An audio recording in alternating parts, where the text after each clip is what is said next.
Book 1 Am the Wild, Chapter 1, The Wanted Ad. Assistant needed for unique firm. Must be willing to work at night, travel, and live on site. A 20K monthly paid job is expecting you. As a desperate person, I dial the phone number as soon as I read this weird job post on the newspaper. Be at 333 Alley Lane at 10 p.m. today, she said, before promptly and unceremoniously hanging up on me. I sat staring at my phone for several minutes, unsure of what had just happened or what I should do. A quick Google search for the night firm revealed only skincare creams and a questionable website that showed women bent over with minimal clothing. My phone rings when I'm hesitating about the interview.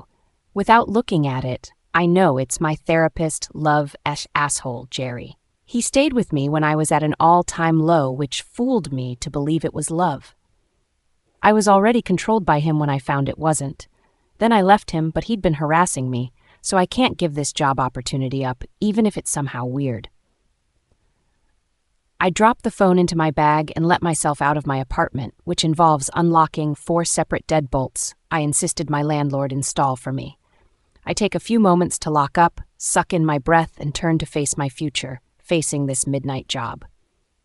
The subway this time of night is shockingly less crowded than I would have expected, much to my relief. I find a seat as far from everyone else as I can, pull out my sketchbook and pencils, and look around for the perfect subject. I'm about to settle on a beautiful older male couple holding hands and talking quietly with their heads close together when I see him. Never have I seen someone so perfect, so symmetrical, so angular in all the right ways. My fingers work quickly to sketch his form.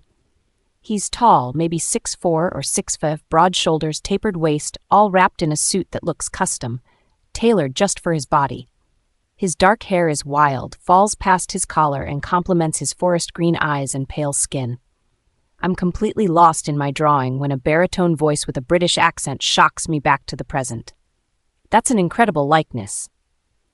Thanks, I manage to mutter, though I can't seem to pull my gaze from his. You just drew this? In the last few minutes? He asks, pushing the reluctant conversation forward as he takes the seat beside me. Yes, it's a hobby of mine while on the subway, to draw people I find interesting in some way. I answer. The subway slows. I realize I'm at my stop, so I stand up to say bye. He nods but says nothing, just continues staring at me. You're an unusual woman, I shrug. I get that a lot, nice to meet you, but I'm afraid I need to get off. Where are you headed? A job interview, I say. He nods. Good luck. I think of something. 1 sec, this is for you, and I still don't know your name. I reach a hand. Eve. Sebastian, he says automatically, bringing his hand to mine. When our palms touch, a shock of electricity shoots through my arm and into me, and my eyes widen. So do his, or maybe I'm imagining it. This magical feeling keeps with me leaving the subway station. I arrive at my destination after a 5-minute walk. It's a tall glass and steel office building with blacked-out windows and no sign other than the address. Very mysterious. After a short registration, it's a long wait until the midnight's passed and a woman leads me to a conference room. Sit. They will join you shortly. Lovely, more waiting. I take a seat at the long mahogany table and stare out the window overlooking the New York harbor. When I hear the click of the door, I stand, straightening my skirt and wiping my sweaty palm against my jacket. Taking a deep breath, I put on my best professional smile as the door opens. My smile falters when I see the man standing there, the man whose eyes have haunted me since the subway. Sebastian? Book 1, Chapter 2, The Interview. Another man pushes past him into the room, turning to face Sebastian, then glancing at me. You two know each other? He asks.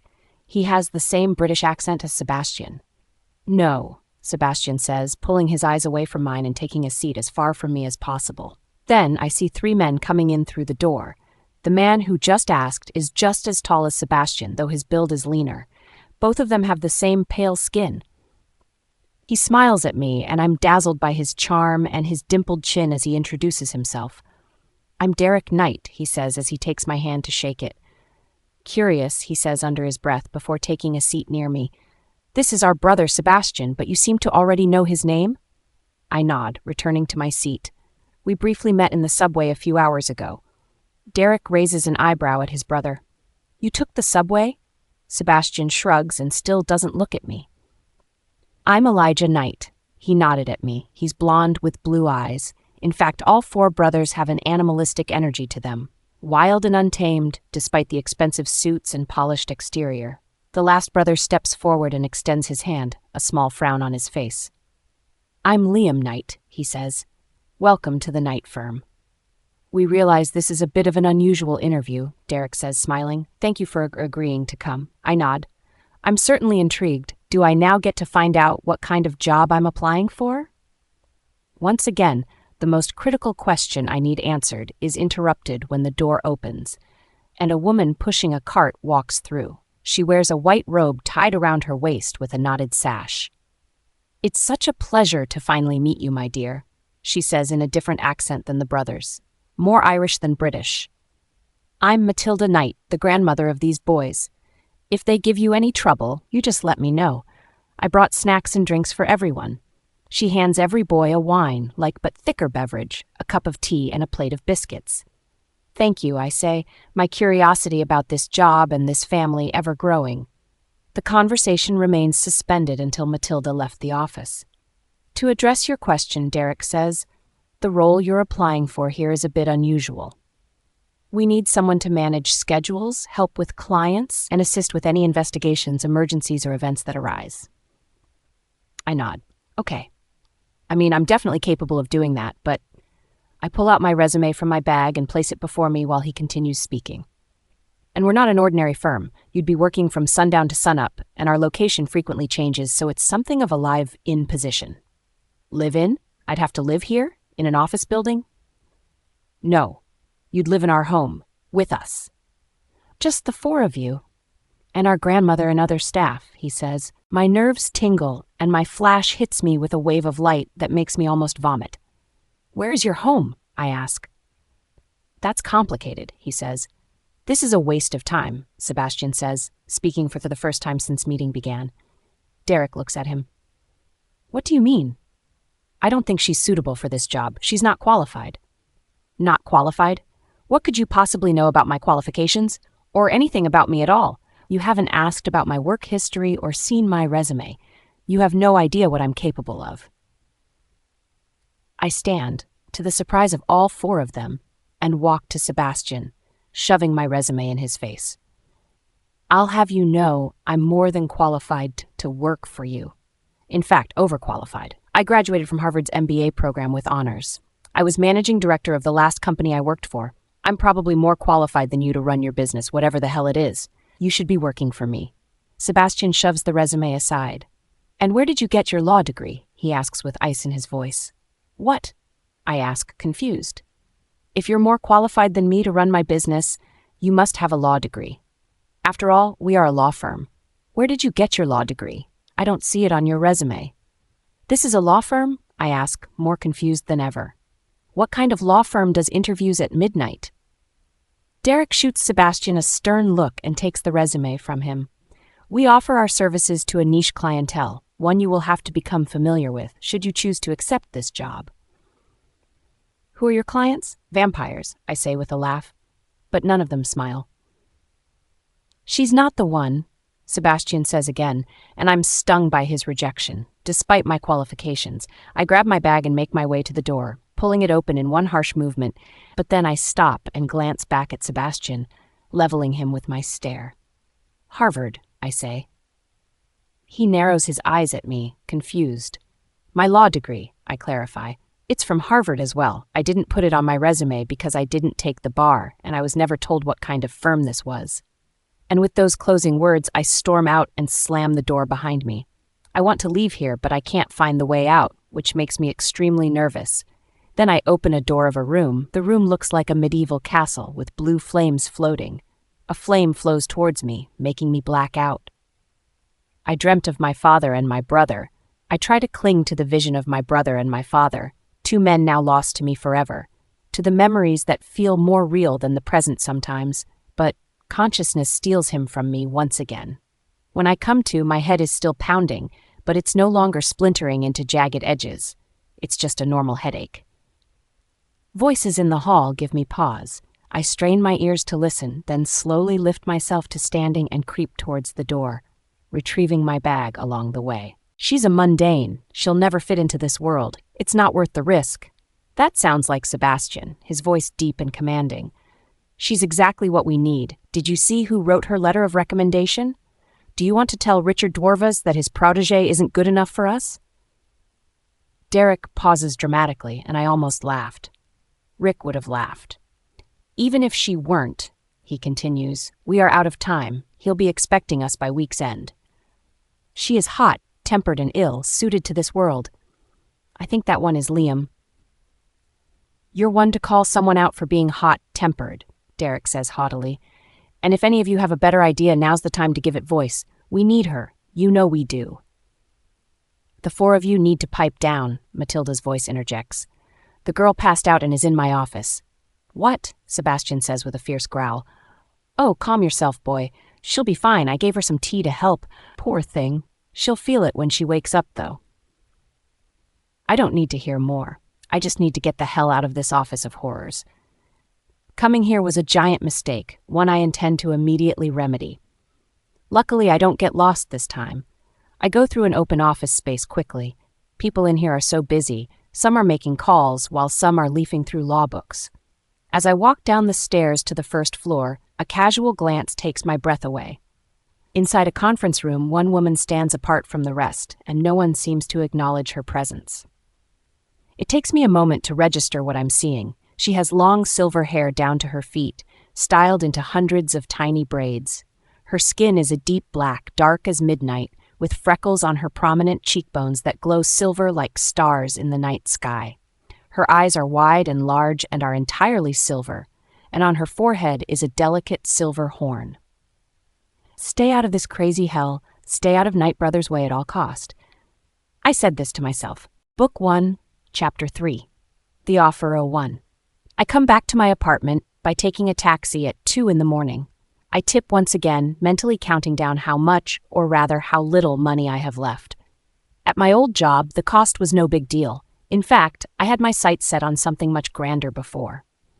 Now, I'm just about to the elevator when I hear his voice. Miss Oliver, I was hoping to run into you. Can we talk privately in my office a moment? He asks, while placing his hand at my elbow and giving me a pointed stare. Roger Lemon's parents own this building, which is his only qualification for managing an apartment complex.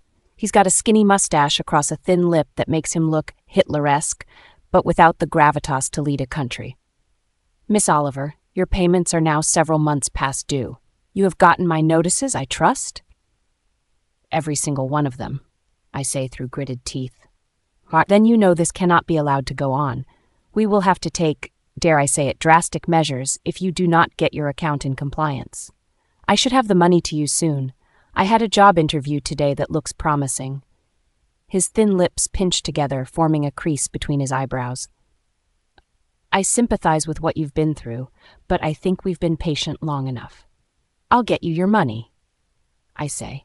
I just need a bit more time. His dark, beady eyes bore into me. You have until the end of the week, Miss Oliver. If you are not caught up on all your payments, including interest, you will be locked out of your apartment and all of your belongings will be confiscated and sold to pay your balance. I seethe with rage, but I can't act on it. Not yet. I'll get you your money by the end of the week, I say. Then I turn to leave, but he grabs my arm, and when I whirl around to face him, he licks his lips. He hands me an envelope with a red, past due stamp on it. There are other ways you could work off what you owe, he says. It's not the first time he's pulled this shit, and it likely won't be the last.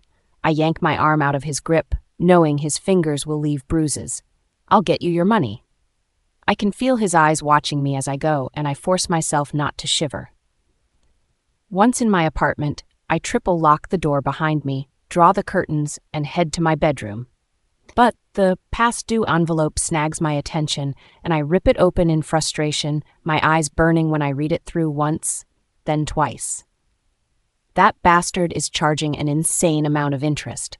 I owe twice what I thought, which was already more than I know how to get. Not only will I lose my home, I'll lose everything in it. The only way I don't become homeless in a week is to find a job that will give me an advance large enough to get caught up on my payments. I think back to the night firm. We never got around to talking salary, even if I was willing to work for them, which I'm not. I feel terrible, and I try so hard not to think about those things, but it just doesn't work.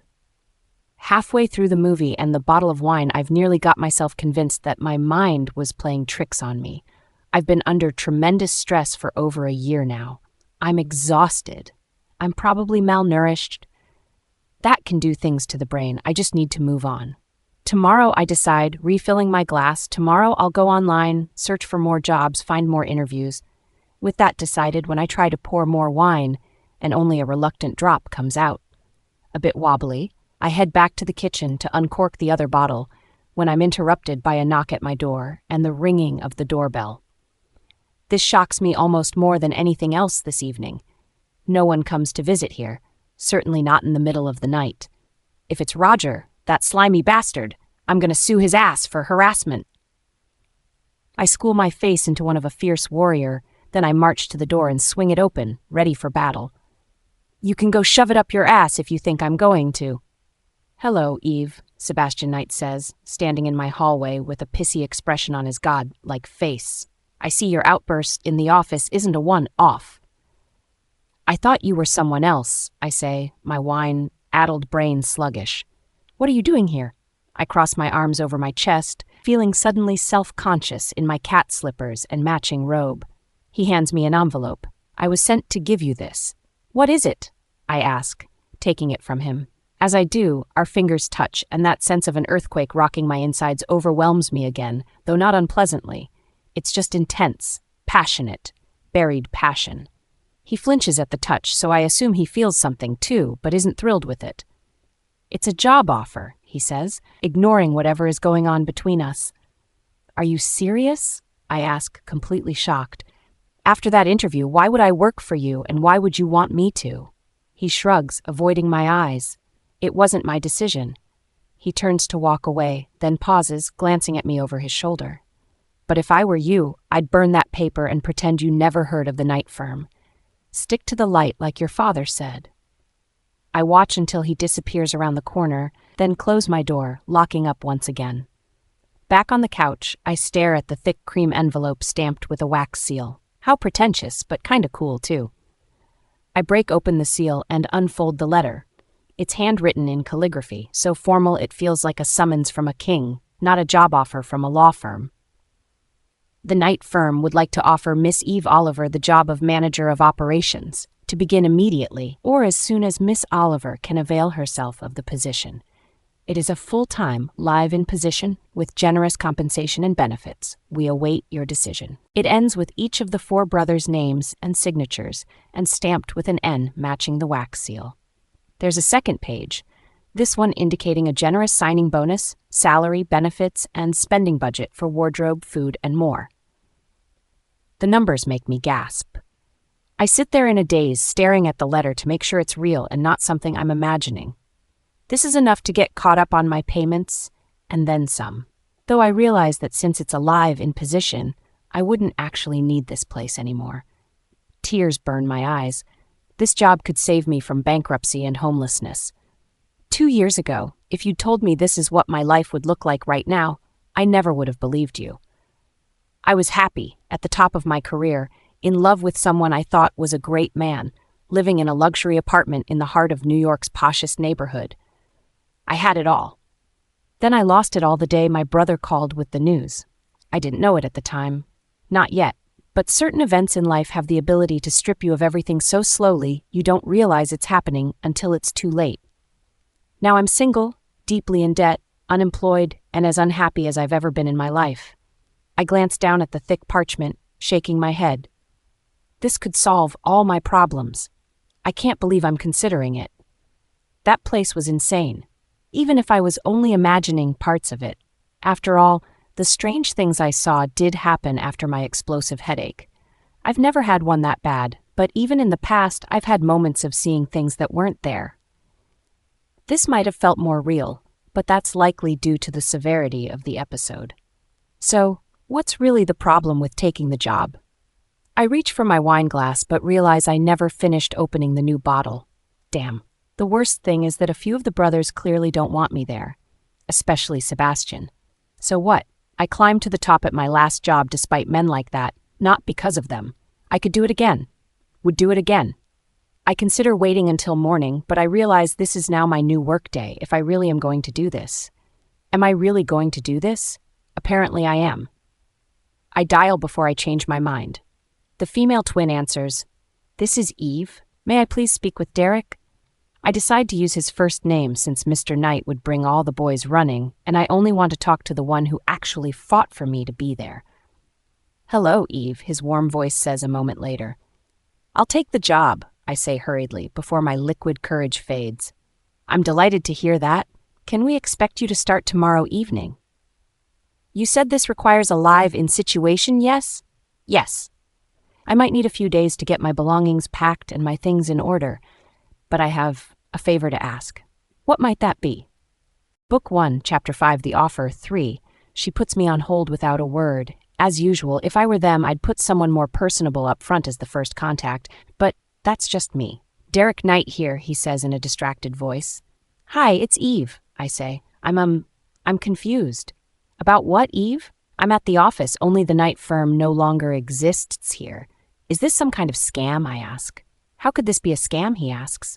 "I've sent you money. Isn't a scam usually the other way around?" He's got a point there. "So you relocated in the few hours I slept?" I ask. "How's that even possible?" "With the right motivation, anything is possible." I don't know what to say in response to that.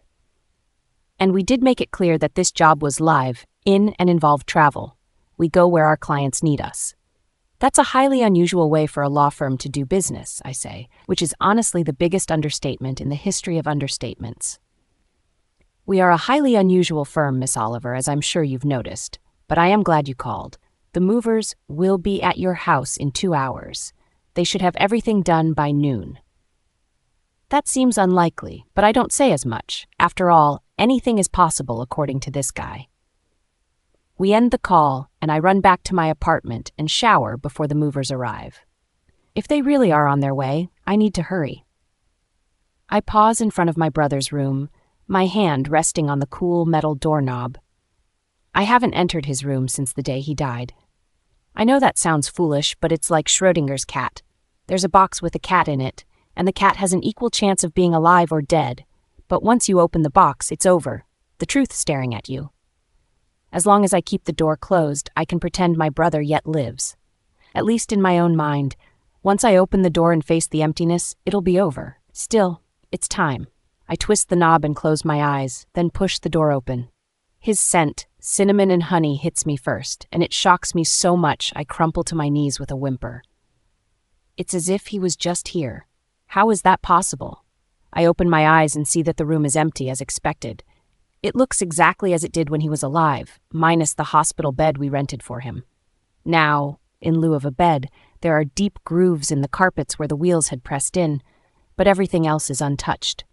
The bottles of medication on the side table, the open book lying face down, holding his page as if he might come back to it at any moment. His favorite socks folded just so next to his shoes.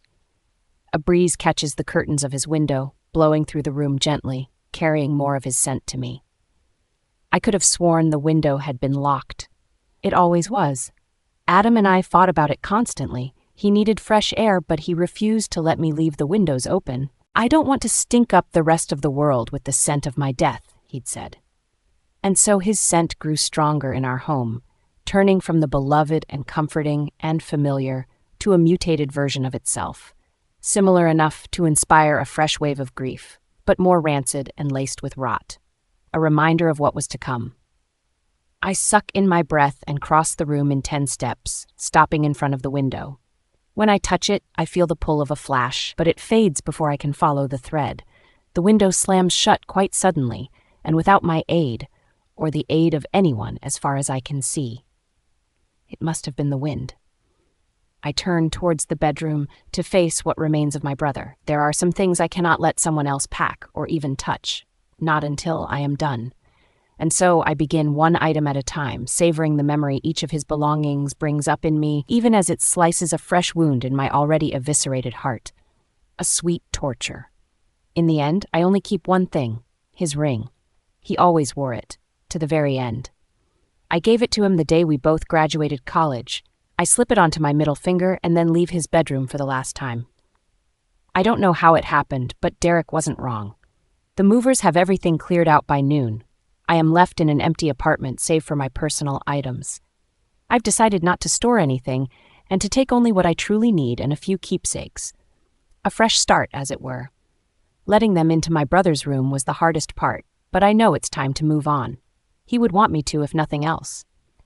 When the movers leave, I take out my checkbook and march down to Roger's office. He grins when he sees me. "I see you've come to your senses and are ready to discuss my terms," he says, his smile a lascivious sneer. He licks his lips and I shudder. I clench my fist around my checkbook, then smile. "Why? That's so sweet, but you see I've come to pay off what I owe." His face pales. "Well, that's great news, but surely you don't need to spend all that money when there are other ways to satisfy the debt." I slap the check onto his desk. "Here is my payment in full, plus interest." He looks at it and the sides of his lips curl up. "It seems you're several $1,000s short." "About that," I say, shoving a letter into his hands featuring the Knight Firm letterhead. "It seems it wasn't contractually legal for you to hike the interest after we'd signed an agreement. I've paid what was originally agreed upon, nothing more. It's also not legal to extort sexual favors as payment for a debt, you miserable sleazeball. If you have any questions, you can contact my lawyer." I let myself gloat as I walk out of his office, leaving him gaping. I owe Derek a big thanks for that one. Book 1, Chapter 6, The Offer, 04. Tomorrow my new life begins. Today I'm going to pamper myself and use my new expense card to make sure I have the right wardrobe for this job. I want to enjoy the shopping, the makeover. God, I've needed a new haircut for ages. The pampering. But my mind keeps turning back to Sebastian and his brothers. They mesmerize me even as they confound me. And I still don't really know what this bloody job is. My life feels entirely too surreal. Back in my hotel for the night, I push myself to stay awake until morning. It's time to get used to my new sleep schedule. I spend the night sketching Sebastian in different poses. Tired of my obsession, I move on to other subjects. First, I sketch Matilda leaning over that strange table with the fire. Then I sketch the scene that dances in my mind like a dream, of eyes glowing silver in a face of midnight, that delicate horn in the center of her forehead. I manage 3 hours of sleep before waking in the afternoon. I realize I'm ready to go. This is too much waiting. I pass the time exercising in the hotel gym, taking a bath, eating, watching movies. Finally, it's time. I check out with all my belongings and wait in front of the hotel for the driver Derek promised. It's been a while since I've owned a car, and I've never had a driver. This is quite a change of status for me. A limo pulls up at precisely 7 p.m., and a perky young woman bounces out and smiles widely at me. "I'm Lily. I'll be your driver from now on." Lily has pink punk rock hair, multiple facial piercings, and wears a driver uniform that's bright neon colors mixed with tie-dye. It's quite the combination, and it stands out starkly against her ebony skin. I'm instantly drawn to her sparkly personality. "I get a driver all the time?" I ask. She laughs. "Of course, silly. You're part of the family now." I don't know what she means by that, but she opens the door for me to get in, and then proceeds to pack my luggage into the trunk. Once we're both settled, she asks if I want the middle window up or down. "It's soundproof. You'll have complete privacy." "No, I like talking to you," I say as I study the limo. "I've been in one before, but this is especially nice." "Where are we going?" "I don't know," she says sheepishly. "You don't know where we're going? Then how will we get there?" "The GPS is programmed with the current address," she says. "Current address? They have several homes?" "No, well, yes, but that's not what I meant. The home changes locations as needed for security or work." A shock of horror fills me. "Am I going to be living in a mobile home?" I ask. She laughs. "No way. Wait till you see it. It's not that kind of mobile. It's really hard to explain. You'll have to wait to get there and see for yourself. It's going to blow your mind." She snaps her mouth shut. but I'm not supposed to say too much. They want to tell you everything themselves. Everything like what? I ask, hoping I can get more out of her. I'm sorry, I can't. She squeezes her lips together and shakes her head. I sigh, letting her off the hook. I don't want her to get in trouble. Can you at least tell me if they're a good family to work for? She smiles broadly. Oh, yes. Granny Knight rescued me when I was little. I was practically raised with the Knights. The brothers are like my uncles. They can seem a bit gruff at first, but they each have a soft spot worth searching for. Don't give up on them. It's good to hear someone speak well of them. It makes me feel less nervous about relocating my life into theirs with so little warning.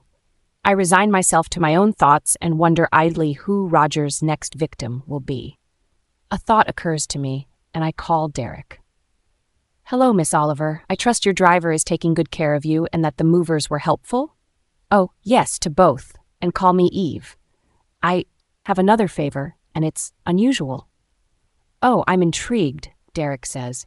My former landlord is a sleaze to women. I'd hate to imagine another woman getting that apartment and being harassed by him. Is there anything you can do to, I don't know, make sure that doesn't happen? I don't even know what I'm asking, and I feel like a moron. Maybe somehow ensure it gets rented to a big, buff dude or something? Derek chuckles. I like your style, Miss Eve. You'll fit right in, I think. I can definitely handle that. Anything else? I don't think so. You've already been more than generous. When we hang up, I check my bank account again to make sure my eyes weren't deceiving me before, but the money is all there. I know the check I wrote will clear soon, but that still leaves a comfortable savings and a decent buffer fund should this job go south fast. That gives me a little room to breathe. I worked so hard to build a stable financial structure, never imagining that 1 year of medical expenses could wipe it all out so quickly. Cancer kills in more ways than one. It destroys everything about a person's life. I shake my head, unwilling to dwell on that now. I'm turning things around, making progress with my life. I think. I hope. I close my eyes and let myself try to doze until I feel the limo slowing. Are we there already? I ask, surprised the drive went by so fast. Not exactly, Lily says. We have one more passenger to pick up. She says this sheepishly, and I realize why when the door opens and Sebastian slides into the back, newspaper in hand. The look of irritation doesn't appear on his face until he sees me. Naturally. Seriously, though, what did I do to piss this guy off? Book 1, Chapter 7, The Drive. 1. We grow accustomed to the dark. When light is put away... Emily Dickinson. I sigh as he picks a seat as far from me as he possibly can.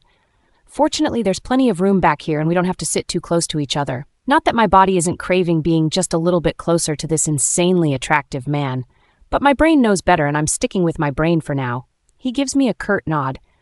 I hope you do not mind since we are both going to the same location. It's fine, I say. I mean, obviously. This is your car and driver. I just appreciate the ride. And the job, I add, almost as an afterthought. He grunts and opens his newspaper to begin reading. You don't find it tedious to read the news that way? I ask, as Lily starts the limo and gets us back on the road. No, I do not. You can find all that and more online, I say, holding up my smartphone. He sighs in exasperation and lowers the paper to glare at me. I prefer analog to digital. Call me old. Fashioned. Lily giggles and doesn't seem the least bit intimidated when Sebastian casts his standard glare at her. She just laughs harder. Oh, Uncle Seb, stop being such a brat. I'm surprised to hear her teasing him like that, but not as surprised as I am when his face lights up in a smile and he laughs in return. It's the first time I've heard him laugh, and it's deep and husky and makes his face even more handsome. Damn him. The moment passes, however, and when he returns his focus to me, his energy shifts. And not for the better. Look, I say, ready to settle this between us once and for all. I know you think I'm not serious about this job because of what I told you on the subway, but I am. I don't even think I'd want to do art for my career. If I had to worry about drawing for others, for money, I might not get the joy from it I do now.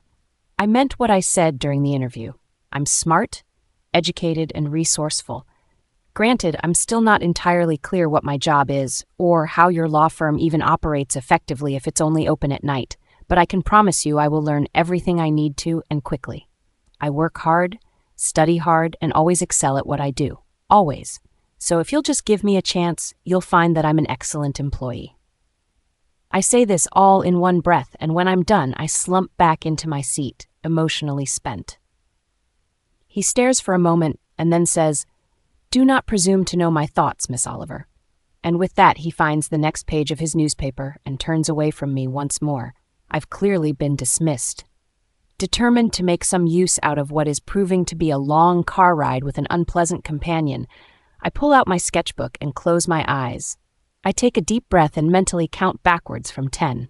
As I do, I follow a staircase in my mind down, down, down, until I'm standing before a large red door. Opening it, I step through into a secret garden where I instantly connect to my muse. She glows within a swaying willow tree, her form moving through the bark and branches, her hair falling around her in waves of green. Her voice echoes in the wind and the rustling of leaves. She sings me a song. I catch it and smile, then open my eyes and draw. I don't think too hard about what I'm drawing. I just let my muse's voice speak through the charcoal and pencil. Everything around me is silent as I work, and I don't realize until the drawing is complete that Sebastian is staring at me. Or rather, at my drawing.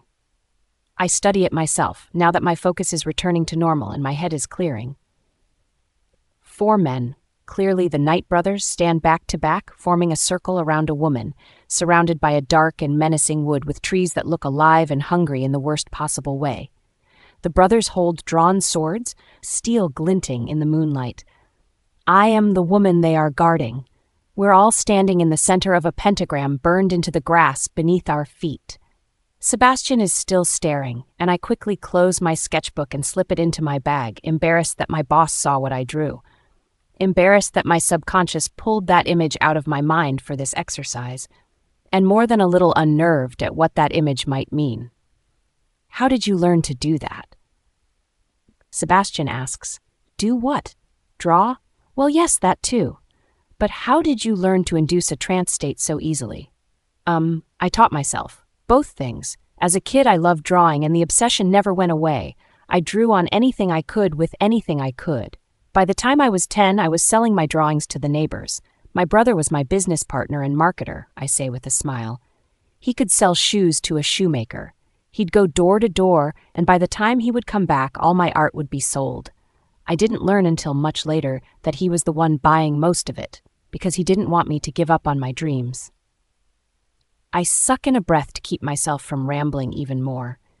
He doesn't need to hear about my childhood, and I don't need to dive into stories about my brother right now. Instead, I turn to his original question. As for the trance, it's just a silly self-hypnosis trick. It helps put me in a more creative mindset. It's nothing, really. Anyone can do it.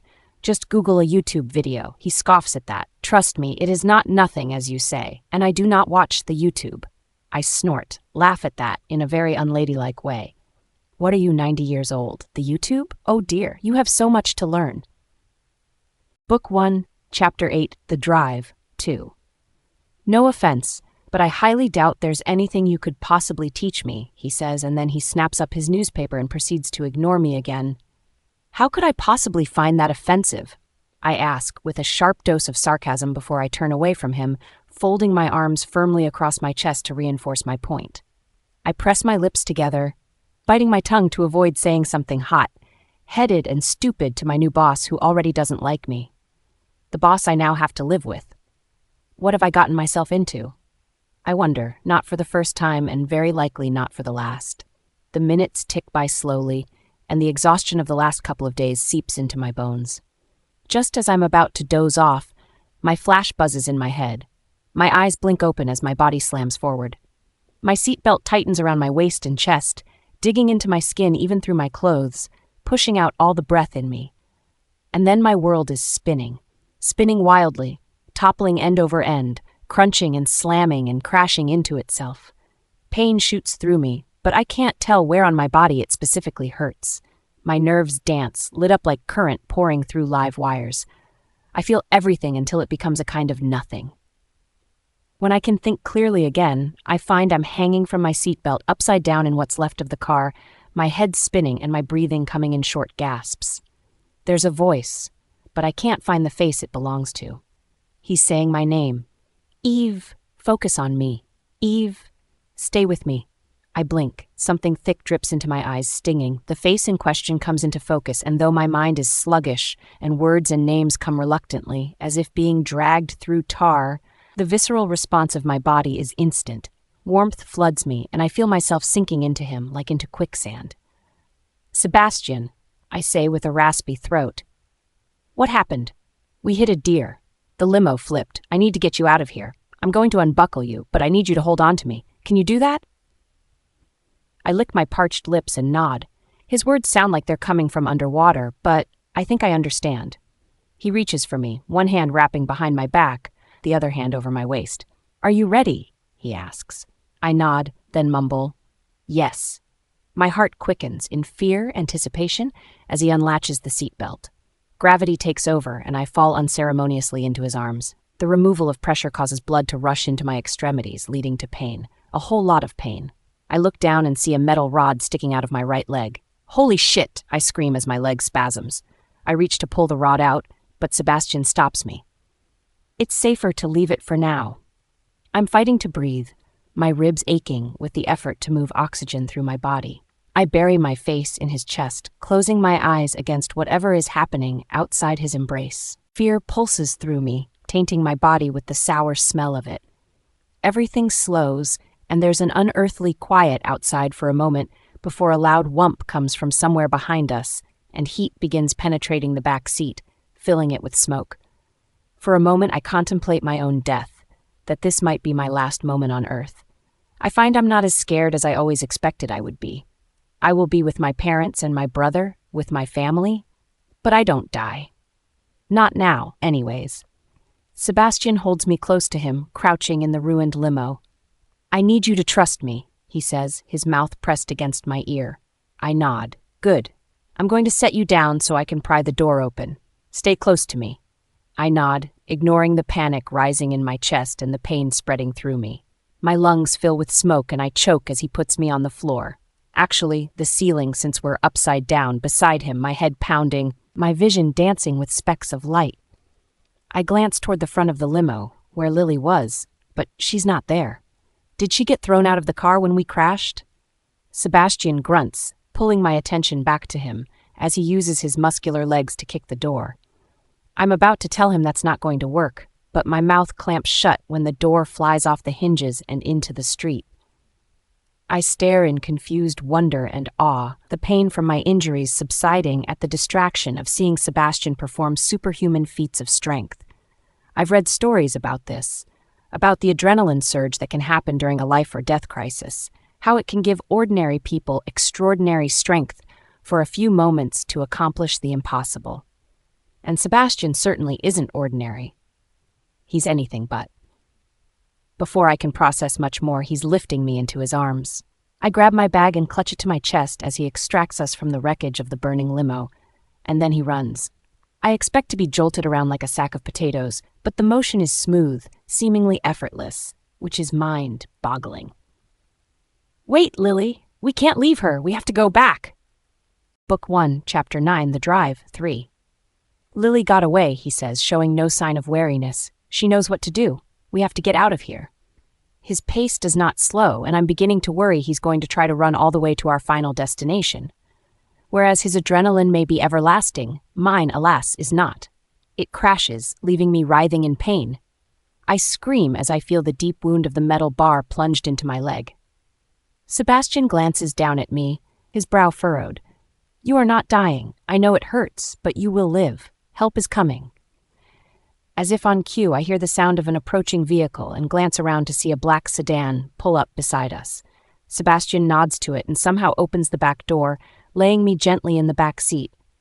I expect to take the front seat, but he surprises me by scooting in next to me, careful not to bump my injured leg. I'm shocked to see that Lily's the driver. She somehow got away completely unscathed and found us a new car. There's definitely more to her than meets the eye. Lily hands Sebastian a small black bag, flinching when she gets a good look at me. Is it that bad? I ask. I feel beat up, bloody and miserable, so yes, it probably is. You'll be okay, she says with an encouraging smile. Sebastian pulls a jar of green goo and a strip of leather out of the bag. This will hurt, a lot, but then it will be better. He hands me the leather and then gently pulls my injured leg onto his lap. Bite on this. Still somewhat dazed, I do what I'm told, taking the leather and placing it between my teeth, thinking, is this really necessary? It only takes a moment to realize, it's necessary. My teeth dig new grooves into the leather as Sebastian pulls the rod out of my leg and proceeds to smear the putrid-smelling green goo over it. The sensation vacillates from fire to ice as the ointment is absorbed into my flesh and blood. I feel infected. Feverish. The pain is so fierce I lose sense of anything else. He brushes my hair to the side and rubs more of the ointment into my head wound. The smell is nauseating, and my headache, already a level 10, ramps up until I have to close my eyes to keep from vomiting and passing out. I fade in and out of consciousness for some unknowable amount of time, until finally the pain eases and then disappears entirely. With its departure, I come back to myself and open my eyes. I let out a deep sigh of relief and tentatively test sitting up on my own. Nothing terrible happens. Yay. I extricate my leg from the delicious lap of Sebastian Knight and am stunned to see that the gaping wound that was there just a few moments ago has now knitted itself back together. How? I ask, any other words failing me. You'll find out soon enough, he says, though he doesn't sound happy about it. That's all you have to say? I'll find out soon enough? I respond, incredulous. Why did you take this job, Eve? He asks, deflecting. You answer my question first, I counter, and then I wait, silently, eyes on him as he weighs what he wants more. There's a lot I'm not telling you, though not by my choice. There is risk with this job. We make enemies, and our latest client is something of a high-profile celebrity in certain circles, and that comes with additional risk. Who's the client? You'll find out soon enough. Your turn, Eve. A deal's a deal. I nod. That it is. Very well. I took the job because everything about who I am changed the night my brother died. From cancer. I was sorry to hear that. My condolences. I clear my throat and continue. He didn't die of cancer. Not officially, I say, the words alive in my throat, like bees demanding to be let out. Words I have never spoken to another living person, but words I tell myself every single day. My brother, Adam, had cancer, yes, but it had been in remission. We were happy, celebrating, planning for the future, or so I thought. I got the call at 4:34 a.m. on Friday the 13th, no joke. On Friday the 13th of all days, I got the call that my brother had died by suicide. He'd gotten the results from his latest scan. The cancer was back. He left me a note explaining it all. How he knew this had already wiped me out financially, how I'd put my career on hold to stay home and take care of him, how my health was going to shit and I needed to take better care of myself. At this point, I can't stop the tears.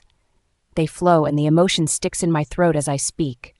As if losing my twin, my best friend, my other half, as if losing him would ever make my life easier in any way at all. What I don't say is that I already knew he was dead when the call came in. I had the worst flash of my life that morning, and I knew. Sebastian doesn't look away from my grief when our eyes meet, and I can see in his eyes that he's known his share too. I wipe my tears and calm my breathing, centering myself before I continue. After that, going back to the life I had before, well, it just seemed pointless and painful. My brother is everywhere in my old life. There was no aspect of our lives that didn't intersect in some way. I needed something different. Sebastian lets out a sudden, humorless laugh. You definitely got different. Our car slows, and Lily turns to look at us. We're here. I've been so caught up in my story and in Sebastian that I failed to notice the scenery around us changing. We are in the middle of the country, surrounded by the ocean on one side and forest on the other, and there is a house, nay, an estate, lit by thousands of candles, with a manicured topiary garden lining the path to the front of an actual castle made of white stone and complete with 4 towers and several turrets. In the center, above the drawbridge, is a jaw-dropping rose window made of stained glass that shimmers even in the darkness. The castle is surrounded by a moat with koi splashing within. This looks like something you'd find in Europe on a tourist to-do list, I say through breathy excitement, momentarily forgetting about my freshly healed leg and Sebastian's evasiveness. Is this where I'll be living? It is, Lily says when Sebastian doesn't answer. Welcome to your new home, Eve. Welcome to the family. Book 1, Chapter 10. The Night Estate. Oh, 1. There are darknesses in life, and there are lights, and you are one of the lights, the light of all lights. Bram Stoker. My spine tingles the closer we come to the castle. Lily pulls the sedan up to the front, and Sebastian lets himself out before the car has hardly had a chance to stop. As an afterthought, he glances back at me. Lily will take care of you. Then he leaves, rushing across the small bridge over the moat as if his pants are on fire. I let myself out as well, and Lily rests her hands on her hips and frowns. Hey, that's my job! Sorry, I'm not used to people opening doors for me. You'd better get used to it in your position. What? As glorified secretary? I ask with a not-so-subtle snark in my voice. Her eyes widen. You think you're a glorified secretary? Wow, they really haven't told you anything, have they? I'm surprised you took the job with what you know. You and me both, I say. But I needed the money. She nods. I get it. Oh, your stuff arrived earlier today. It's all been taken to your suite. I have a suite? I ask. She giggles. You have no idea what you have. The door opens as we approach, and Matilda comes out to greet us, arms held open for an embrace. Tears burn my eyes when she wraps her surprisingly strong arms around me. I have to lean over to hug her, but it's worth it. Her hug makes me feel like I'm being hugged by the universe. Unconditional love flows through me, and I instantly love this old woman I already knew I liked. She wipes a tear from my cheek and pats my hand. Don't worry, dear. You're home now, with family. I'm so glad you decided to trust yourself and come, despite everything. Her words are layered with double meaning, and I get a strong sense she knows more about my life than I realized, even factoring in the extensive background check. I hope you and I can be friends, I say, surprising myself. We already are, and have always been, she says kindly. I heard what happened on the way here. That's certainly not an ideal first day on the job, is it? I half laugh through brimming tears and shake my head. Lily is glancing worriedly from me to Matilda, bouncing on her toes. The girl can never seem to stay still for long. I put her in her mid-20s, though she looks younger. Lily, dear, you handled the situation perfectly. We're all very proud of you and grateful. Lily beams, and her eyes practically glow with the joy the compliment inspires. Would you mind showing Eve to her room? I've got to meet with the boys, Matilda says to Lily. Then she looks to me. I suspect you'll want a few minutes to get settled and orient yourself. The boys are in a meeting, but will speak with you when it ends. They wanted to be here to greet you themselves. But on top of discussing what happened on the way here, we're meeting with a big client tomorrow, and they have a lot of work to do. So will you, once you familiarize yourself with your job. About that, I say. When will I learn more about what my job entails? Tonight. I promise many of your questions will be answered tonight. I hope you like your suite. I designed it myself just for you. I thank her and follow Lily through an entryway that's larger than some apartments in New York. 2 grand staircases wind up, set up to a second floor, meeting in the middle. There's a door to the right, a door to the left, and a hall beneath the stairs that leads to another part of the castle. Lily leads me upstairs and down several hallways. I try to memorize the path but quickly lose track. I feel like I should be leaving breadcrumbs to find my way back. We stop at a door that looks the same as several others we've passed. This is your suite. Just ring the bell if you need help. It's a big place and easy to get lost in when you're new. Do you live here too? I ask. She nods. You're going to love it. She walks away, leaving me with my bags, but turns back to face me before I enter the room. We're all really glad you're here, Eve. You're just who they need. She leaves for real this time, and I wipe my palms on my pants and turn the knob, letting myself in. I expect to walk into a bedroom, but I actually step into a sitting room with a love seat and chair positioned in front of a fireplace with a coffee table between them. There's a patio with a cream-colored silk curtain dancing in the wind coming in from the open glass door. Along one wall, a desk with some of my books stacked on it waits, and the rest are lined up on the shelves next to it. My personal items have been dispersed through the room just as I would have placed them, including a sketch I drew of my brother framed on the fireplace mantel, right next to my brother's urn. Seeing it brings more tears to my eyes. I place my bags down and walk over to it, running a finger down the side of the urn, my heart contracting with the grief that threatens to overwhelm me daily. It still doesn't seem real, and yet it's altogether too real at the same time. Grief is like that, I've learned. It lives on the impossible edge between real and unreal, between waking and dreaming, and that makes it all the more crushing.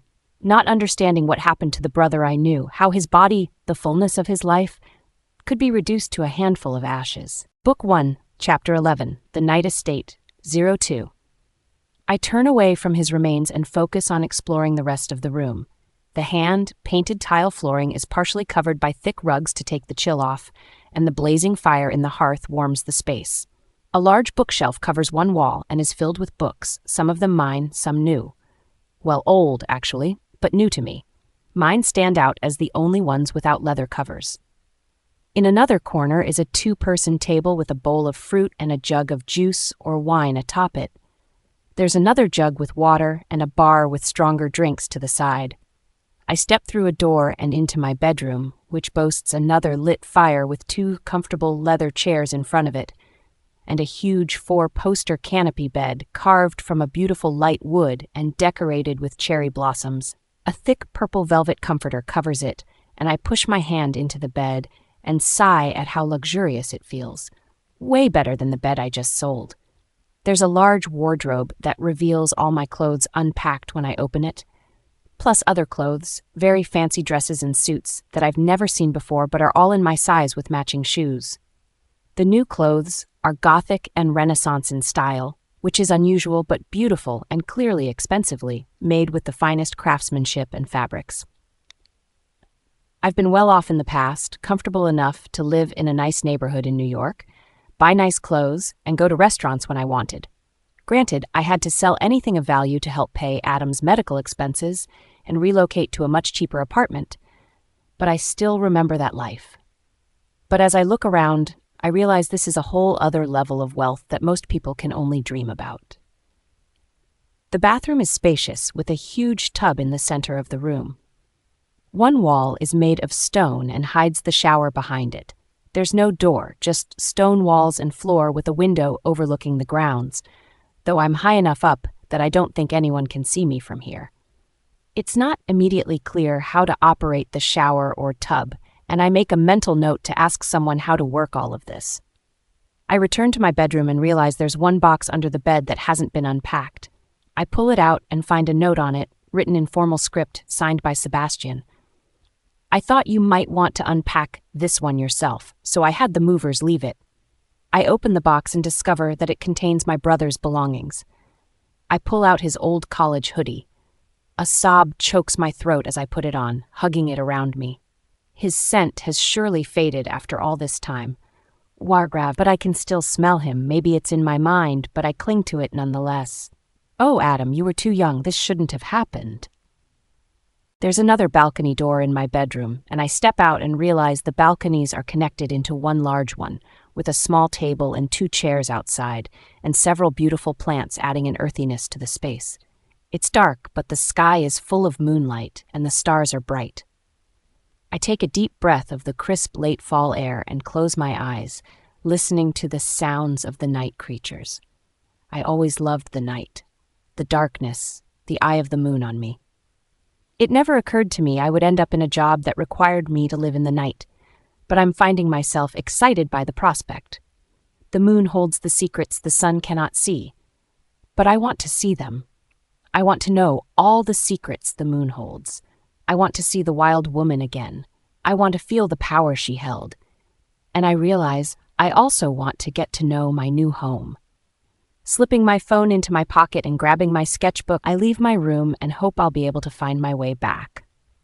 I keep track of where I'm going by drawing a map as I go. Most of the rooms I try are just guest suites or bedrooms, and I worry I will come across someone's lived-in quarters, but I always knock first, and so far they've all been empty. The place is huge, and I use more and more pages of my sketchbook to map it, making notes when I find bedrooms, bathrooms, random meeting rooms, storage rooms. I'm sticking to upstairs at the moment, but I know there will be so much more to explore downstairs. The dark, windowless halls are lit by torches on the walls, though they are not flames, but rather some kind of strange bulb. At least, I assume it's a bulb. There's no actual evidence of one, just a ball of pale blue light that is cool rather than warm. There's a flurry of activity happening near one suite. It sounds like several people are working, but when I glance in, I see only Matilda. Is someone else coming? I ask, since she is clearly preparing this suite for someone who doesn't already live here. He arrives tomorrow. We must prepare.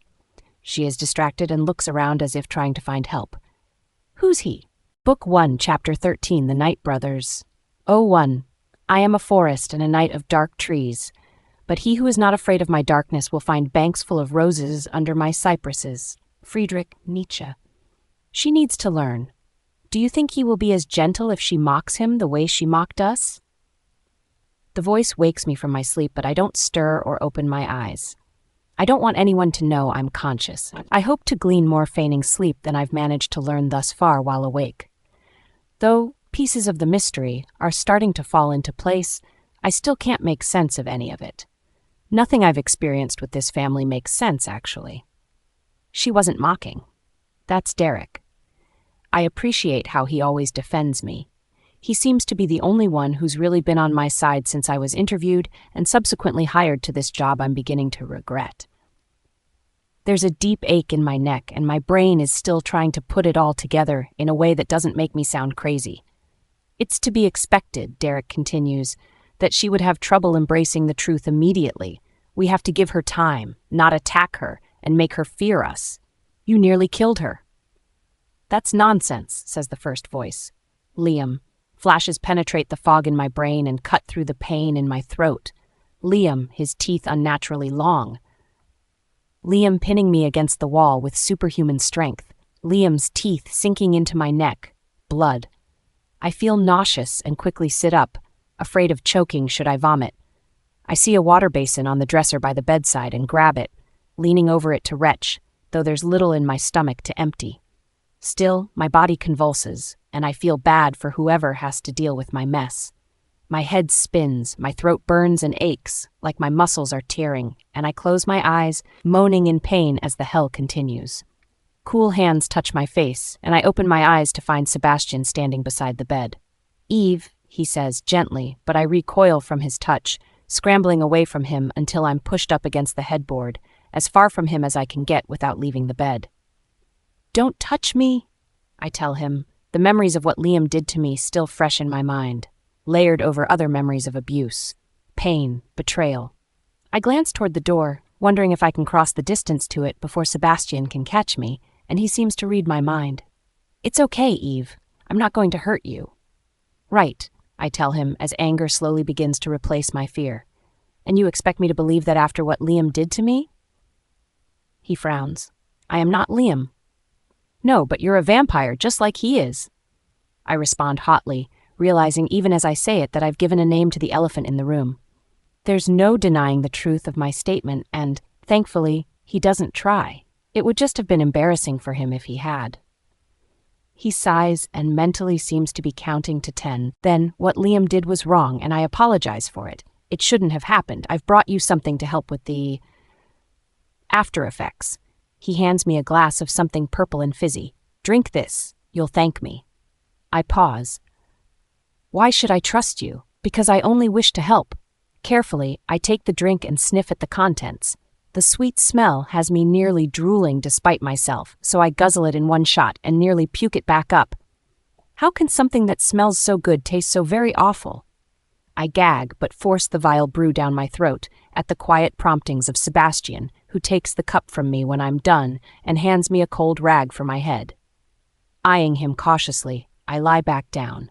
He hesitates, then gestures at the space next to me on the bed. May I? I'm still ticked, but nothing's going to be gained by staying mad at him. He's right. He's not Liam. He saved my life, in fact. Never have I had a 24-hour period where my life was in such peril with such frequency. Still, I nod and stiffen only a little bit as he climbs into the bed next to me. He doesn't speak for several minutes, and I close my eyes and enjoy the silence, and I'll admit the feeling of his body so close to mine. It happens in a wave, like water washing over me, and as it does, my body buzzes with energy. The pain recedes, the aches dissipate, and I feel a kind of euphoria that leaves me relaxed and grateful for the relief. "You are feeling better." It's a statement, not a question. I nod with my eyes still closed, a small smile on my face. "Thank you," I whisper. His thumb gently rubs against my temple, all the way down to the line of my jaw, tracing it to my collarbone. His touch leaves a trail of fire in its wake, and I sigh at the contact, though my heart and body are confused by his on-again, off-again attentions. And my brain is trying to convince me that whatever these feelings are that I'm having for my boss, they need to shut the hell down right away. I'm done with unhealthy power dynamic relationships. They've already messed up my head too much. The euphoria I was feeling wears off too quickly, and I'm left with my doubts and confusion. I sit up quickly and instantly regret it, my head spinning a bit as I look around. "Where are they?" I ask. Book 1, Chapter 14, The Knight Brothers. 2. "Who?" Sebastian says. "Your brothers." Their voices woke me. I heard them talking. Sebastian frowns. "They're in the right wing where I left them. This is my room, in the left wing. There's no way you could have heard them talking," he says. "Huh. It must have been a dream." I twist to face him, and our bodies are so close, and in his bed no less, that it's driving me to distraction, but I ignore it, or try to. "What's going on? Maybe those voices were a dream, but the rest of it isn't, is it?" "No, it's not." "So, it wasn't the adrenaline." Sebastian frowned. "Sorry? After the accident, the door was jammed shut by the crash. You not only kicked it open, but sent it flying off its hinges. At the time, I thought it was due to a sudden, massive burst of adrenaline, but it wasn't, was it?" A slight shake of his head. "No. And then you ran with me, carrying me miles, as if I weighed nothing." He nods again. "You have coffins in a locked room." His gaze bores into mine. "Liam drank my blood." "Yes, all of this true, which is why you should have turned down the job, why you still should. It's not too late. Not yet. You can leave now. I can help you." "What do you mean it's not too late yet? When will it be too late?" Before Sebastian can answer, the door slams open and Elijah stands there, an intensity to his eyes. "He's on his way right now." Sebastian straightens at that. "What?" "He's not due to arrive until tomorrow." Elijah shrugs. "Seems he's come early." "Bloody hell," Sebastian says. "She doesn't even know everything yet." Elijah looks at me, then back at Sebastian. "You'd better fill her in fast. He'll be here in 20. Elijah leaves, closing the door behind him, and I turn to face Sebastian. "Who's coming? What's going on?" "We have a new client," he says. "An important client. When you meet him, it's critical you are careful. He's very dynamic and dangerous." "Who's the client?" "If I told you, you wouldn't believe me." "You're having a hard enough time believing what you've seen with your own eyes." "What I've seen is impossible," I say. "There are more things in heaven and earth than are dreamt of in your philosophy," he says, quoting Shakespeare. "Funny, you don't strike me as the Shakespeare reading type," I say, deflecting the seriousness of the situation. "There's a lot about me you might be surprised by, Eve," he says, and I can't help but love how my name sounds on his lips. We both need to get ready for his arrival, but first, let's be absolutely clear about what's going on here. You are correct. We, my brothers and I, are vampires. And the Night Firm isn't just any firm. It's a law firm for paranormal creatures. We have our own justice system and court of law. Humans could never keep us in check, so we do it ourselves. "Paranormal creatures," I say, in a breathy whisper. "So there are more than just vampires." He nods. "But you knew that already. You saw others when you left your interview, did you not?" It's my turn to nod, as I remember the woman I saw as I left the building that night. They were real, just as I am real. This is a dangerous place for you, Eve. You asked before why I'm always mad at you. I'm not. I'm mad you're here because I worry you will not be safe, especially now. Everything he's said and done since we met is suddenly seen in a new light, and all the attraction and pent-up desire I feel surfaces. My eyes fall to his lips, and I can see by the way his body tenses he feels the energy in the room shift as well. Our hands are touching, skin brushing against skin on the silky sheets. My hip is pressed against him. Panic wells in me and I pull back. "The accident wasn't an accident, was it?" It's all starting to click into place. "No, it wasn't," he says, regaining his composure quickly. "We make enemies. Our clients make enemies, especially the client you're about to meet. You will be in constant danger if you stay. It's clear he wants me to leave, but where would I go? I have nothing left to return to. I slide off the bed and adjust my clothes. I think I'll take my chances, I say, though I have a million questions. And I should probably get ready if he's on his way. I need an excuse to leave because I can't stay in the room with him any longer and not act on the desires building up in me. Before I leave, I turn, a question on my mind. Why do you have coffins if you also have a regular bedroom? I ask. We don't regularly sleep in the coffins, he says. They're for emergencies, if we have to travel during the day or heal from serious injury. They are filled with dirt from our homeland from before our vampire lives. I nod, processing that. And he doesn't speak to stop me as I turn to leave. I wander around the mansion trying to find my room until I bump into Lily, who's wide-eyed and jittery.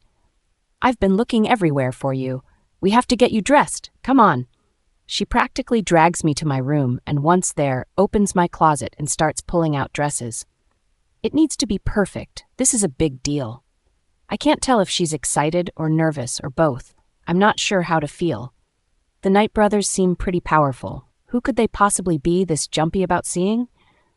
My mind is still reeling from my conversation with Sebastian, and now I'm supposed to play dress-up? I sit on the bed as Lily fusses with my hair. Is it true? I ask Lily. I assume she knows everything. How could she not? Book 1, Chapter 15, The Knight Brothers, 03. Is what true, she asks, twisting my hair expertly into a Dutch braid any hairstylist in New York would be jealous of. You're all vampires. She freezes and then moves to stand so we are face to face. Not all of us. A blink. The pink hair is gone. The dark complexion changed. The being that stands before me is naked, skin-a-deep, moss green. Hair thick like vines, adorned with white flowers and auburn branches. Eyes like emeralds. The smell of spring's first rain overtakes me, and as quickly as it appeared, the vision is gone. Lily smiles across from me, rosy hair falling over her shoulder. Now let's add some makeup. I nod, unsure of what I just witnessed, curiosity and fear mixing within me. What about Matilda? Is she a vampire, or is she like you? Lily retrieves a blue eyeshadow and begins applying it to my face, pursing her lips. Granny Matilda is something else, but that's her story to tell, not mine. Is it rude to ask what you are? I don't mean to be impolite. This is all just so new to me. She smiles, and I see a shadow of the wild woodland creature she truly is. I'm a dryad, she says simply. A creature of the forest, the soul of a tree. I'm not sure if I should be relieved or worried. Everything poses more questions than answers. Am I safe here? She narrows her eyes. The Knights won't let anything happen to you. I scoff at that. Liam just tried to kill me. She rolls her eyes. Liam can be a giant ass sometimes. He's hot-headed, impulsive, and prone to reckless acts. But if he wanted to kill you, you'd be dead. That much is certain. No, what he did, it was a warning. Nothing like getting into a near-deadly car accident on my way to my first day, then getting attacked and bitten by my boss. The snark is strong in my voice. Lily sighs. I know it doesn't make sense, and it's a crap way to start your work here, but I promise it will get better. Give them a chance. I don't know how to respond, so I stay silent as she finishes helping me dress in a sapphire blue gown that matches my eyes and is cinched at my waist and flared at my hips, cascading down my legs in layers. When she's done, she pulls back to admire her handiwork. You look incredible. And you have such perfect porcelain skin. You could pass for a vampire if you smelled different, she says, wrinkling her nose. Thanks? She laughs. I'm so glad you finally know. It's been agony waiting for those dummies to tell you everything. I hardly think they've told me everything, I say, slipping my feet into a pair of heels that match my dress. It's a lot for some people to take, she says. Sometimes it's easier to get it in pieces than all at once. As Lily leads me out of my room, through the labyrinth of halls and towards the library, I ask a question that's been prickling my mind since discovering the truth. Why did they hire me?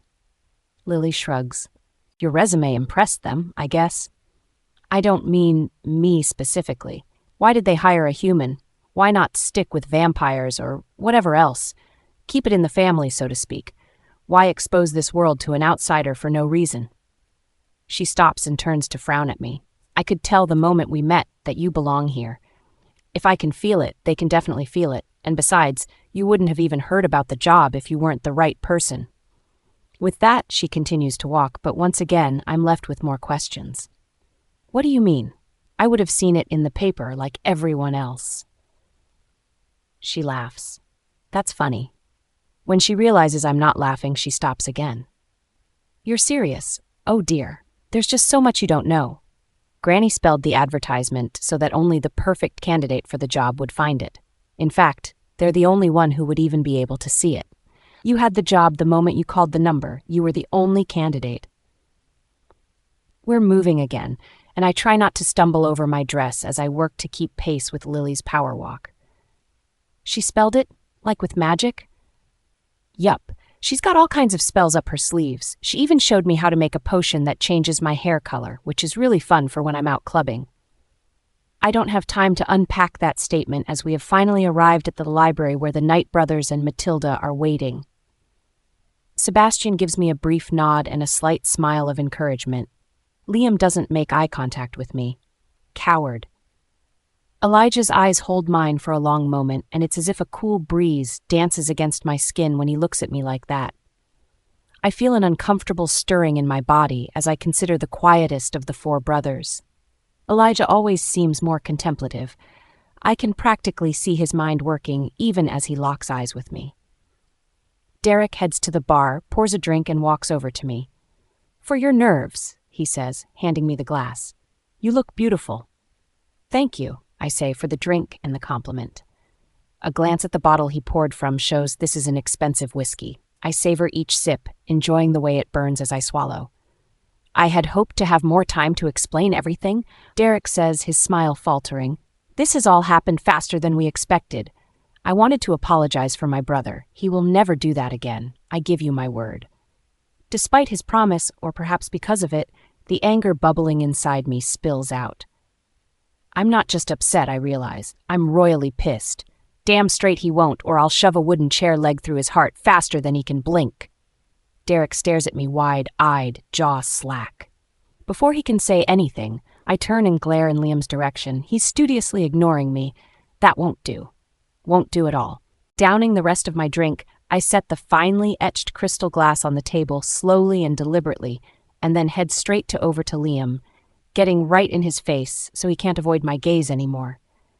I can feel everyone in the room staring at us. I stab my finger into his ridiculously muscled chest as I speak with all the authority and rage I can muster. You had no right to do that, and you will never ever touch me like that again. Am I clear? If you so much as think about doing that again, I will stake your ass so fast you will wish you'd never been born, or unborn, or made undead. Whatever. You get my point. Do not do that. Again. I say, pushing my fingernail harder against his chest with each word. Also, you owe me an apology, or I walk. I'm not working here without one. He blinks. I wait. Eyes focused, heart pounding. My neck is completely healed, not even a scratch, but the memory of the pain still haunts me. I apologize, he says, breaking the silence in the room. One of his brothers makes a sound of surprise, but I don't look away from Liam to find out who. His eyes burn with heat, and his muscular chest probably did more damage to my finger than I did to it. Why did you do it? I ask in almost a whisper. For that moment, as his gaze pulls me in, it feels as if we are the only two people in the room. To show you the danger you're in. Be careful, Miss Oliver. We're the good guys, and even we aren't that good. He turns away just as Matilda enters the room. The look on her face is more serious than any I've seen so far.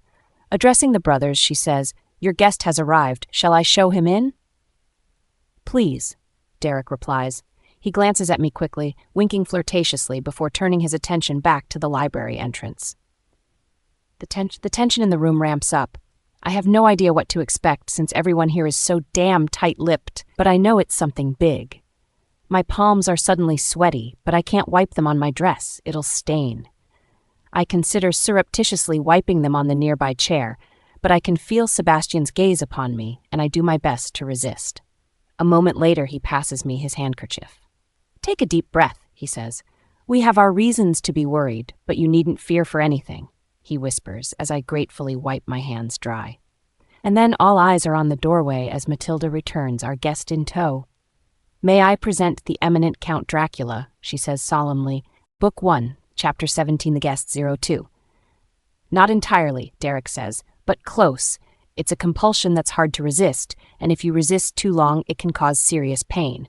But it takes energy from both parties, so it's not used as often as you might imagine." "But he's using it now? For this?" Derek nods. "He's been formally charged with murdering his wife and unborn child and draining them both of blood." I gasp. "Why would he do that? Why would anyone do that?" The silence that greets my question tells me all I need to know. "If he's been charged, that means there will be a trial. Are you defending him?" "Yes," Elijah says. "What if he's guilty? Will you really work to prove his innocence to save yourself?" Liam glares at me. "We have no choice.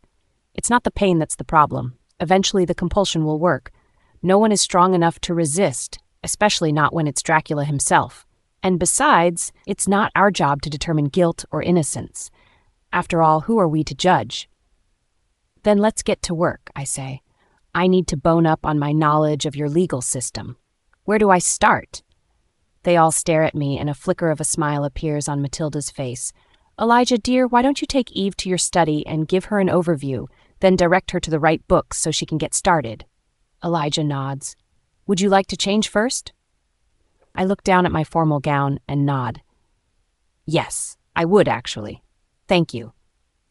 It doesn't take more than 10 minutes for me to change and find my way to Elijah's office. It's a cozy room with wall-to-wall books and a few comfortable chairs in the center near the fireplace. There's a desk to one side piled with more books, and ladders to reach the highest shelves. I take the seat offered, and Elijah brings over a pile of books and places them next to me. Our kind are tried similarly to the American justice system by a jury of our peers with a proper defense and prosecution and a judge to oversee it. The biggest differences are the laws, what's illegal and what's not, and the punishments. Out of necessity, given the power many of us have, the punishments are harsh and often permanent. I nod. That makes sense, I suppose. He raises an eyebrow. The punishments can seem medieval and even inhumane to someone not used to our ways, he elaborates. Yeah, I get it. Like Dracula will be put to ground while still alive, presumably in a way he can't escape for all of eternity. He nods. Amongst other things, yes, that is one example. Though other punishments are much more gruesome, and often the guilty do not live through the experience. Paranormals tend to liken themselves to the gods of old and are just as capricious with our punishments. I shudder at the images that come to mind, but then I shake it off. This is my life now. Better acclimate fast. Gotcha. What else? He leans forward, studying me. You surprise me, Miss Oliver. Just Eve is fine, thanks. Eve, then. You're not what I expected. What did you expect? Not you, he says, a smile playing at his lips. My heart skips a beat at the look he's giving me right now. You have a sharp mind, he says. That much is clear. And courage for standing up to Liam like that. That hothead is going to get himself killed someday if he's not careful. He needs balancing, I say. Too much fire. He needs water to cool his engines, earth to ground him. What did you just say? The elements? You know, how we all have these qualities in us, and if they get out of balance, it can create an excess of certain personality traits. Honestly, you guys should check out Google more often. You might learn a few useful things about the 21st century. Yes, of course. Well, you do have a keen eye, Miss Oliver, Eve. But I'm afraid I must retire. Sunrise is upon us, and contrary to popular media, we do not function during the daylight hours. Not in this world. Oh, right. I stand as he does. Is it okay if I stay and read? I have a lot to learn and not a lot of time in which to learn it. Elijah nods. As you wish. Until this evening, then. He touches my arm gently, letting his fingers slide over my skin before walking away. My skin tingles where he made contact, and it takes my body a beat to settle down from the effects of his attention. These night brothers might be the death of me in more ways than one. I attempt to read, to study the pile of texts left for me, but my mind keeps returning to the enigmatic Elijah, his clear blue eyes holding keen intelligence and secret knowledge. Giving up, I pull out my sketchbook, which I take with me everywhere, and begin to draw from memory the eyes that I can't put out of my mind. I draw him as I saw him when I entered his study, sitting at his desk, a book before him, his expression one of lost reflection as he looks up at the noise of me entering his space. Book 1, Chapter 18, The Guest 3. When I'm done, I study it and smile. It's as if he's sitting before me, mid-interruption, just before he's about to speak. I tuck the sketchbook back into my bag and refocus my attentions. For the rest of the morning, I read. And let me just set the record straight, in case there was any confusion about this. Reading law books is about as exciting as watching paint dry. Paranormal law books are no exception, though a few of their laws raised my eyebrows. For example, there's a law that werewolves aren't allowed to leave their clothing on private property not belonging to them or on public lands during full moon shifts unless they request a special permit, which has to be signed by a judge. The penalty for breaking this law is 1 full moon cycle locked up in silver chains. I make good work on the books. One of the ways I was able to graduate with both my MBA and law degree so fast was my ability to speed read and retain the vast majority of the material I take in when I do. When I told the Knight brothers that I was smart, I wasn't being vain or exaggerating. I'm a member of Mensa, after all. At around 3 in the afternoon, I'm in the middle of a thick book on court procedures when I get a flash that I'm needed in the topiary garden. I have no idea by whom or for what, but there's no resisting the sensation. I decide to take a stroll outside to enjoy some sunshine and vitamin D before my planned slumber. There's a gentle breeze that carries the scent of wildflowers, and the sun is so warm and bright that I feel sorry for vampires who can no longer feel the kiss of daylight on their skin. What a sad existence that must be, to be forced into darkness, never again experiencing nature's light. I make my way through the garden, passing bushes molded into fantastical beasts straight from fairy tales, following my instincts and marveling at the artistry that went into creating the landscape around the castle as I go, until I hear something coming from one of the bushes. A meowing, tiny and faint, but there. I squat down to peer into the bush, and stuck there between 2 branches is a tiny black kitten with big yellow eyes staring at me plaintively. It meows again and looks to be at the end of its rope. Careful not to hurt the fur ball, I maneuver it out of the bramble and scoop it into a pouch I make of my sweatshirt. I give the kitten a quick exam to see if there are any obvious injuries. "You look in one piece," I say. "And it seems you're a boy." He holds eye contact with me and purrs each time I pet him. He looks at me with such love and devotion my heart melts, and I'm determined I will keep him. Hopefully I don't have to go battle with the brothers over this, but I will if I must. I head back to the castle, and I find Lily, bringing her into my plan. After a high-pitched squeal of delight, she goes off in search of food and supplies to care for him. I bring him back to my room and take a warm cloth to his fur, brushing away bits of sticks and dirt. He purrs the whole time. When I'm done, I hold his face up to mine, nuzzling him with my nose. "You're gonna need a name," I say. "What shall we call you?" Lily comes in, carrying a bowl of food and one with water, and I ask her the name of the bush he got stuck in. "It's called a moonweed," she says, "though it's not really a weed, and it can only be grown with magic." I look into the kitten's eyes again, studying him. "I'm not going to name you Weed, but I like the name Moon. What do you think?" He purrs and licks my nose. I laugh. "I think we have a winner. Lily, meet Moon." She claps and then sits next to me and gives him some love. "I don't think we've ever had a pet in the castle before, especially not a cat. This is going to be so fun." "Do you think the brothers will give me a hard time about it?" I ask. Lily shrugs. "Who cares? What are they going to do to stop you?" "Take him to Granny first. Once she's on board, they're powerless. Everyone thinks they run things around here, but it's really Granny. Always has been." I yawn, the day, or rather night, catching up with me. Lily nods sympathetically. "It's a hard schedule to get used to," she says. "My kind are drawn to the sun, but fortunately we also don't need much sleep. But humans do. Get some rest. Tonight is going to be a busy day." I laugh at that and nod, my body suddenly feeling as if weights have been added to my arms and legs. Lily pulls the curtains in my room, sending it into complete darkness, and stokes the fire to ward off the constant chill in the castle. I always dreamed of living in a castle when I was a little girl, but I never realized how drafty they could be. Before Lily leaves the room, I call after her. How do I use the plumbing in the bathroom? I'm looking forward to a long bath once I'm not so exhausted. She smiles. It's not plumbing, it's magic. She makes a series of symbols in the air. Use those, and you'll be fine. I practice a few times, and she nods. You've got it. Good night, Eve. She closes the door softly, and I crawl into bed with Moon, who curls up on my shoulder in the crook of my neck and purrs contentedly. It only takes a moment for me to fall asleep after my head hits the pillow. My dreams turn dark. I'm in the woods, alone at night, naked, bleeding, scared. Moon is trapped in barbed vines, and I can't get to him. He's crying, meowing to get out, but every time he moves, he gets cut.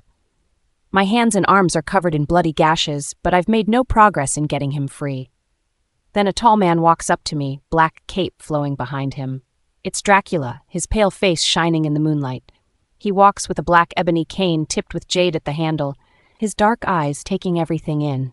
When he reaches me, he smiles, but his eyes remain hard, cold, calculating. Taking another step, he places himself between me and Moon, then leans in, sniffing me.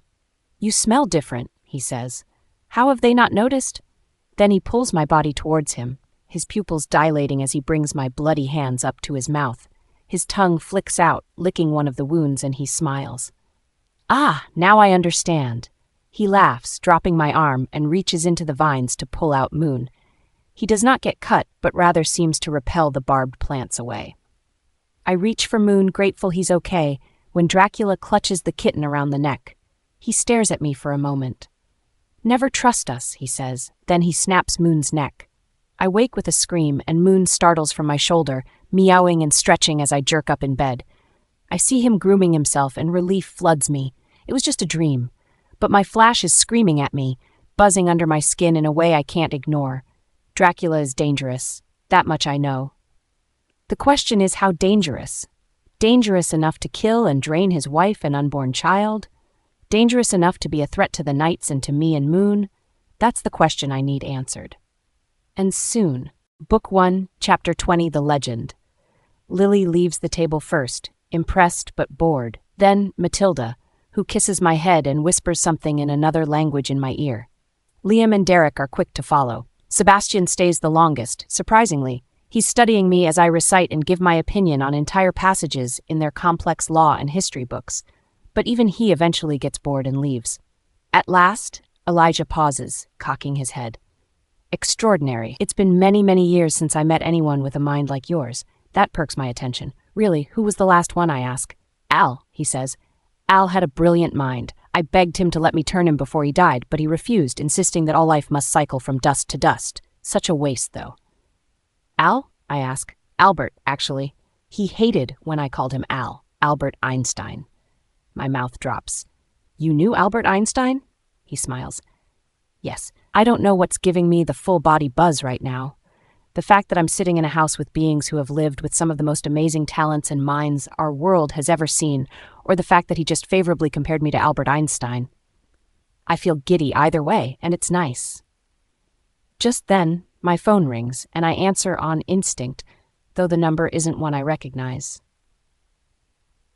This is Eve, I say, holding a finger up to Elijah, who nods. You finally answered, Jerry. Though I've only been in my new life a few days, already my old life feels light years away. Like an old dream I struggle to remember but find the details fuzzy at best. You need to stop calling me, I say. Whose number is this? It doesn't matter, you keep blocking me, so I had to find a way to get through. I went to your apartment, but they said you moved. That's an extreme reaction, one propelled by grief. One you will regret in time. I spoke to the manager of the building. He and I agreed it would be best if you came back. He will return your money and you can keep your apartment. We can get you better, Eve. Have you had any more episodes? I frown, anger bubbling in me. How dare you? How dare you show up at my place? How dare you speak to anyone on my behalf or imply I'm not stable enough to make my own decisions? I didn't report you to spare you your career, but there's still time to change that, Jerry. The statute of limitations hasn't expired. I do have a law degree, if you'll recall. I know my rights, and I know what would happen to you if everyone found out what you've been doing with your patients. I let my threat hang in the air, lingering there like a bad scent. I want him to feel uncomfortable in the silence. I want him to imagine what his life would be like if I followed through on my threat. Eve, you don't want to do that, he says, his anger brimming to the surface. I know what would happen if I were there. Explosive anger. He would attack, verbally and physically. Afterwards, he'd apologize, justify, tell stories about his abusive childhood, anything to avoid facing what he'd done and who he is. He could never handle looking at his true reflection and seeing the monster he was underneath the handsome exterior. I'm hanging up now and blocking this number. Do not contact me again. I will call the police if you do. I end the call and block the number, but not before taking screenshots. My hands are shaking and my breathing is labored. I nearly jump out of my skin when Elijah puts a hand on mine. It's all right, he says in a calm, soothing voice like a gentle breeze on a warm night. You're safe. My panic attack settles into something more manageable as I use the tools I learned, ironically from Jerry himself. I find something to look at. The wood pattern of the dining room table, with its variation and imperfections that make it all the more perfect. Something to listen to. The clicking of the grandfather clock in the next room. Something to feel. I grip Elijah's hand more tightly, noticing how soft his skin is and how long and elegant his fingers are. Something to smell. I inhale and am rewarded with the scent of fresh coffee brewing in the kitchen. And something to think about. My happy place. My sanctuary. With Elijah's hand still in mine, I dive into my mind, controlling my breathing as the winding staircase comes into focus. I follow it down, down, down, so far down until the red door appears. I open it and smile, relaxing into the beautiful environment I now find myself in. Nature, running water, birds chirp shining, flowers swaying in the gentle breeze, and her, my muse. She reaches for me with a long branched arm, leaves for fingers, and brushes them against my face gently. The wind rustles in her branches and I hear a message for me in them, but I cannot make out the specific words. It's just a feeling. I settle into that feeling, and then open my eyes. Elijah is waiting patiently, his hand still holding mine, his eyes seeking out my own. You are very skilled at that, he says,